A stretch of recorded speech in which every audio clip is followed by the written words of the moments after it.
Hi everyone, welcome back to my channel. उम्मीद करती हूँ रोज़ की तरह आप सभी अच्छे होंगे। तो फ्रेंड्स, आज आपके लिए बहुत ही यूज़फुल टिप्स एंड ट्रिक्स लेकर आई हूँ जो डेली लाइफ में आपके काम को आसान कर देंगे। वीडियो जरा सी भी अच्छी लगी तो एक लाइक कर देना, न्यू है तो चैनल को सब्सक्राइब कर देना, साथ ही बेल आइकन का बटन प्रेस कर देना ताकि मेरी न्यू वीडियो की नोटिफिकेशन जो है आप तक पहुँचती रहे।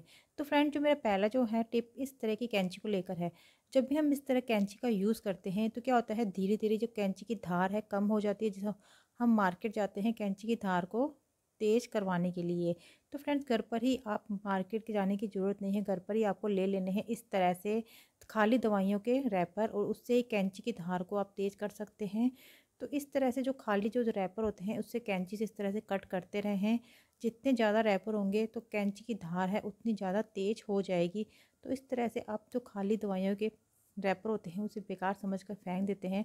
तो कैंची को इस तरह से कट करते रहे हैं तो फ्रेंड देखिए, बिल्कुल इसकी धार है काफ़ी तेज़ हो गई है। तो खाली रैपर से आप इस तरह से कैंची की धार को घर पर ही तेज़ कर सकते हैं। तो फ्रेंड, जो मेरा नेक्स्ट जो मेरा टिप है वो है इस मिक्सी जार को लेकर। तो मिक्सी जार की जो ब्लेड होती है, जब हम प्याज लहसुन चटनियाँ वगैरह इसमें चॉप करते हैं पीसते हैं, तो क्या होता है इसकी धार भी जो है धीरे धीरे कम हो जाती है, जिसके कारण कई बार तो ब्लेड ही ख़राब हो जाती है। तो इसके लिए भी आपको ले लेने हैं इस तरह से खाली दवाइयों के रैपर, और इसको इस तरह से 5-6 इसको कट लगा दें। पूरा इसको बारीक कट नहीं लगाना है। तो इसके बाद हमें मिक्सी जार को बंद करके 1-2 बार हमें मिक्सी जार में इस तरह से घुमा लेना है। और इससे क्या होगा कि आपके जो मिक्सी जार के जितने भी ब्लेड है बिल्कुल शार्प हो जाएगी। तो मैंने 2 या 3 बार है इस तरह से मिक्सी जार को इस तरह से घुमा लिया है। तो इससे आपके जो मिक्सी जार की जो ब्लेड है एकदम से तेज़ हो जाएगी, और ये फ़ायदा होगा आपको मार्केट से इसकी जो ब्लेड है तेज़ करवाने की ज़रूरत नहीं पड़ेगी, क्योंकि कभी कभी तो ये ख़राब ही हो जाती है। अब इसमें आप प्याज लहसुन वगैरह जो भी चॉप करेंगे वो बहुत ही आसानी से बहुत जल्दी चॉप हो जाएगा। इस तरह से आप घर पर ही इसकी ब्लेड को तेज कर सकते हैं। तो फ्रेंड्स, जो मेरा नेक्स्ट जो टिप है वो है इस टिश्यू पेपर को लेकर। जब भी आपके घर पे गेस्ट आते हैं तो आप डिनर में या लंच में, आप जब उनका डिनर या लंच में बुलाते हैं घर पर, तो क्या होता है टिश्यू पेपर रखते हैं, तो आप इस तरह से टिश्यू पेपर को ट्रे में रख देते हैं। लेकिन आप टिश्यू पेपर रखने का मैं बिल्कुल नया तरीका लेकर आई हूँ। तो आपको ले लेना है गिलास, और गिलास में आपको टिश्यू पेपर है इस तरह से लगा लेने हैं। तो पूरा जो राउंड में आपको टिश्यू पेपर लगा लेने हैं। कम से कम एक गिलास में 10 से 12 टिश्यू पेपर आराम से आ जाते हैं। तो इसको ऊपर से इस तरह से दबाते हुए प्रेस करते हुए पूरे गिलास में आपको टिश्यू पेपर लगा लेने हैं। अगर गिलास छोटा हो तो उसमें कम टिश्यू पेपर आएंगे, और इस तरह से अगर गिलास बड़ा हो तो उसमें ज़्यादा टिश्यू पेपर आ सकते हैं। तो फ्रेंड्स, जो टिश्यू पेपर का जो हम ये बना रहे हैं तो इतना अच्छा है, जो आप मेहमान भी पूछेंगे कि आपने इस चीज़ को किसी तरह बनाया है। तो घर पर ही आप इसको टिश्यू पेपर को बिल्कुल नया लुक दे सकते हैं मेहमानों के आगे रखने के लिए। तो इसके बाद हमें टिश्यू पेपर जो है इस तरह से पूरे राउंड में लगाने हैं। तो इस गिलास में मैंने कम से कम 10 से 12 टिश्यू पेपर लगा लिए हैं। इसके बाद हमें ऊपर से इस तरह से हाथ से दबाते हुए गिलास को उल्टा कर लेना है, और बिल्कुल आराम से हमें गिलास को निकाल लेना है। तो फ्रेंड्स देखिए, गिलास को मैंने निकाल लिया है, और देखिए कितना अच्छा ये एक लोटस बन गया है, फ्लावर बन गया है। तो इसको आप ट्रे में रख देंगे तो बहुत ही अच्छा लगेगा मेहमानों के आगे जब इसको रखेंगे, बिल्कुल नया लुक है ये। तो इस तरह से एक गिलास की मदद से आप टिश्यू पेपर को इस तरह से आप नया लुक दे सकते हैं अपने मेहमानों के गेस्ट के आगे रखने के लिए। तो फ्रेंड्स, आप देख सकते हैं बिल्कुल नया लोटस की तरह ये लग रहा है। तो हाथ में मैं आपको उठा के बता रही हूँ, तो हाथ में मेरे उठाने पर भी ये बिल्कुल भी नहीं खुलेगा। तो फ्रेंड्स देखिए, मैंने इसको हाथ में ले लिया है और बिल्कुल भी नहीं है खुल रहा है। तो इस तरह से एक एक टिश्यू पेपर ऊपर से आप इस तरह से निकाल सकते हैं। तो नेक्स्ट जो मेरा टिप है वो है इस तरह की जब नैन पेंट होती है, जब भी हम कभी कभी 20-25 दिन बाद इसको लगाते हैं, ऊपर से ढक्कन इसका खोलते हैं, तो कभी कभी तो खुलता ही नहीं है, कभी कभी तो कैप ही हाथ में आ जाता है।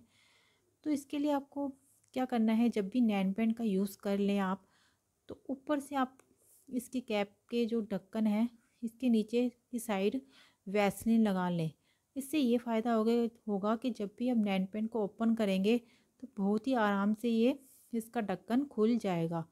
तो हाथ से लगा लें या फिर कॉटन से लगा लें, किसी से भी आप इस तरह से जब नैन पेंट के उस शीशी के ऊपर इस तरह से आप नैन पेंट की शीशी के ऊपर वैसलीन लगा लेंगे तो ढक्कन भी जो है आराम से बंद हो जाएगा, और जब भी आप 25 दिन बाद 20 दिन बाद जब भी इसको ढक्कन को ओपन करेंगे तो आराम से ये ओपन हो जाएगा। तो फ्रेंड्स ये बहुत ही अच्छा और बहुत ही छोटा सा टिप है। नेक्स्ट जो मेरा टिप है वो है कि जब भी जिनकी आई साइड वीक होती है तो उनमें सुई में इस तरह से धागा डालना काफ़ी मुश्किल होता है। कि जो बड़े होते हैं, बड़ी लेडीज़ वगैरह होती हैं, उनकी आई साइड तो काफ़ी वीक होती है, तो सुई में धागा डालना काफ़ी प्रॉब्लम लगती है। तो आपको इस तरह से घर पर ही बना लेना है एक टूल, जो कि आराम से ही आप इस तरह से सुई में धागा डाल सकते हैं। करना क्या है, आपको ले लेनी है एक वायर। तो वायर जो होती है हमें कोई सी भी आप ख़राब ले सकते हैं। और मैंने इसको गैस पे गरम कर लिया था, और गैस पे गरम करने के बाद इसके ऊपर की हमें इस तरह से तार लेनी है। तो हल्की सी तार को मैंने फ़ोल्ड कर लिया है बिल्कुल, और बाकी वायर हमें यूज़ में नहीं लेनी है, खाली इसकी जो तार है थोड़ी सी हमने वही यूज़ में लेनी है। तो तार जो काफ़ी सारी होती है इसलिए मैंने इसको बिल्कुल घुमाकर एक कर लिया है। इसके बाद हमें इस तरह से यू शेप में बना लेना है, और यू शेप में बनाने के बाद नीचे से हमें इस तरह से बिल्कुल फोल्ड कर देना है। तो फ्रेंड्स इस तरह से मैंने इस वायर को बना लिया है। इसके बाद हमें ले लेनी है बिंदी। तो बिंदी हमें 2 लेनी है। तो 2 बिंदी जो है हम इस वायर के बीच में इस तरह से चिपका देंगे। तो एक बिंदी मैंने ले ली है, और इसको इस वायर के यू शेप की वायर में मैंने बनाया है, उसके बीच में इस तरह से दोनों बिंदियों को रखकर हमने इस तरह से चिपका लिया है। दोनों बिंदी आपको थोड़ी बड़ी ही लेनी है। तो फ्रेंड्स देखिए ये बहुत ही अच्छा आपका एक टूल बन गया है सुई में धागा डालने के लिए। तो अब क्या करना है, आपको ले लेनी है सुई, और सुई को हमें इस तार के ऊपर आराम से इस तरह से डाल लेना है, क्योंकि तार के अंदर तो आराम से सुई चली जाती है। तो इसके बाद जो बीच वाला जो यू शेप में हमने बनाया था उसके अंदर हमें इस धागे को डाल देना है। तो इस धागे को मैंने इसमें डाल दिया है, और इसके बाद जो सुई है इसको ऊपर से हमें धागे को निकाल लेना है। तो फ्रेंड्स ये बहुत ही अच्छा और बहुत ही आसान तरीका है सुई में धागा डालने के लिए, क्योंकि जिनकी आई साइड वीक होती है उनको सुई में धागा डालना बहुत ही ज़्यादा प्रॉब्लम होती है। तो काफ़ी देर तक जिनकी सिलाई जो करते हैं वो काफ़ी देर तक परेशान रहते हैं कि सुई में धागा हम कैसे डाल लें। तो एक बार मैं आपको और इस वीडियो में बता रही हूँ कि सुई में धागा कैसे डालते हैं। तो आपको सुई में इस तरह से वायर जो है ऊपर से वायर में सुई जो है इस तरह से डाल लेनी है। जो यू शेप में हमने बनाया है इस तरह से आपको जो सुई में इस तरह से डाल लेनी है। अब इसके बीच में जो है हमें धागा डाल देना है। तो फ्रेंड्स जो वायर में तो आसानी से सुई चली जाती है, तो इसके अंदर मैंने धागा डाल दिया है। इसके बाद सुई को ऊपर से निकाल लेना है बस। मैंने 2 बार आपको बता दिया है, इस तरह से आप सुई में आसानी से धागा डाल सकते हैं। तो फ्रेंड्स ये बहुत ही आसान तरीका है। जिनकी आंखें वीक होती है या जिनको सुई में धागा डालने की काफ़ी प्रॉब्लम होती है, जो सिलाई करते हैं, तो बहुत ही जल्दी उनका टाइम भी ख़राब नहीं होगा। और इस छोटे से टूल को अपने आप जो सुई धागा वाले बॉक्स होते हैं आप उसमें भी रख सकते हैं। तो इस तरह से आपको 2 बिंदी ले लेनी है और एक वायर ले लेनी है। तो मैंने इस टूल को अपने जो सिलाई के बॉक्स है उसमें रख दिया है, और जब भी सुई में धागा डालना हो तो इस तरह से डाल सकते हैं, टाइम भी बिल्कुल भी ख़राब नहीं होगा।